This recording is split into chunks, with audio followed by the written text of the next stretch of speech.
ଗତକାଲି କେନ୍ଦ୍ର ସରକାର ତାଙ୍କର ୟୁନିୟନ କ୍ୟାବିନେଟ୍ରେ 13,000 କୋଟି ଟଙ୍କା ଦେଇଛନ୍ତି, ସାଂକ୍ସନ କରିଛନ୍ତି ଜୟପୁର ମେଟ୍ରୋ ଫେଜ୍ 2 ପାଇଁ, ଯାହାକି ରାଜସ୍ଥାନରେ ଅଛି।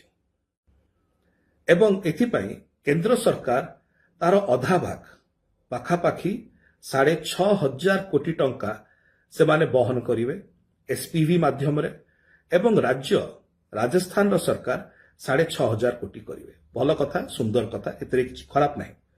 କିନ୍ତୁ ଅପରପକ୍ଷରେ ଓଡ଼ିଶାର ଯୋଉ ମେଟ୍ରୋ ପ୍ରୋଜେକ୍ଟ ରହିଛି, ଯାହାକି ଭୁବନେଶ୍ୱର, କଟକ, ଖୋର୍ଦ୍ଧା, ପୁରୀର ଯୋଉ ପ୍ରୋଜେକ୍ଟ ଥିଲା, ଯାହା ତତ୍କାଳୀନ ମୁଖ୍ୟମନ୍ତ୍ରୀ ଆମର ନେତା ଶ୍ରୀ ନବୀନ ପଟ୍ଟନାୟକ ମହୋଦୟ ଚିନ୍ତା କରିଥିଲେ, କାର୍ଯ୍ୟ ଆରମ୍ଭ କରିଥିଲେ, ତାର ଟୋଟାଲ ଖର୍ଚ୍ଚ ଥିଲା ସେତେବେଳେ 2024ରେ 6,255 କୋଟି।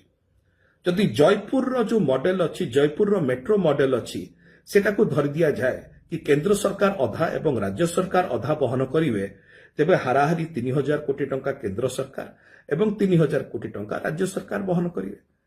ଯଦି ଜୟପୁରରେ ରାଜସ୍ଥାନରେ ମେଟ୍ରୋ ପାଇଁ କେନ୍ଦ୍ର ସରକାର 6,500 କୋଟି ଟଙ୍କା ଖର୍ଚ୍ଚ କରିପାରୁଛନ୍ତି ନିଜ ଆଡୁ, ତାହେଲେ ଏଇଠି ଓଡ଼ିଶାରେ ଯୋଉଠି ଡବଲ ଇଞ୍ଜିନ ସରକାର ଅଛି, ସେ ଜାଗାରେ 3,000 କୋଟି ଟଙ୍କା ଖର୍ଚ୍ଚ କରିବାର କ'ଣ ଅସୁବିଧା ଅଛି? ଏଥିପାଇଁ ବଡ଼ ପ୍ରଶ୍ନ ହେଉଛି, ଯୋଉ ରାଜ୍ୟ ଓଡ଼ିଶା କେନ୍ଦ୍ର ସରକାରଙ୍କୁ, ଭାରତୀୟ ଜନତା ପାର୍ଟିକୁ 21 ମଧ୍ୟରୁ 20 ଲୋକସଭା ସାଂସଦ ଦେଲେ, 220 ସାଂସଦ ଜାଗାରେ 240 ସାଂସଦ ହେଲା କେନ୍ଦ୍ର ସରକାରଙ୍କର, ଏନ୍ଡିଏ ସରକାରଙ୍କର। ସେଇ ଜାଗାରେ ଯଦି ରାଜସ୍ଥାନକୁ 6,500 କୋଟି ଟଙ୍କା କେନ୍ଦ୍ର ସରକାର ଦଉଛନ୍ତି ମେଟ୍ରୋ ପାଇଁ, ତାହେଲେ ଓଡ଼ିଶାକୁ 3,000 କୋଟି ଟଙ୍କା ଦେବାର ଅସୁବିଧା କୋଉଠି ରହୁଛି?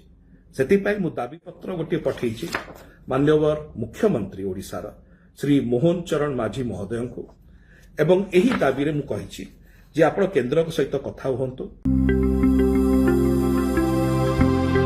ଲାଟେଷ୍ଟ ନ୍ୟୁଜ୍ ଅପଡେଟ୍ ପାଇଁ www.nowodisha.com କୁ ଲଗ୍ଇନ୍ କରନ୍ତୁ।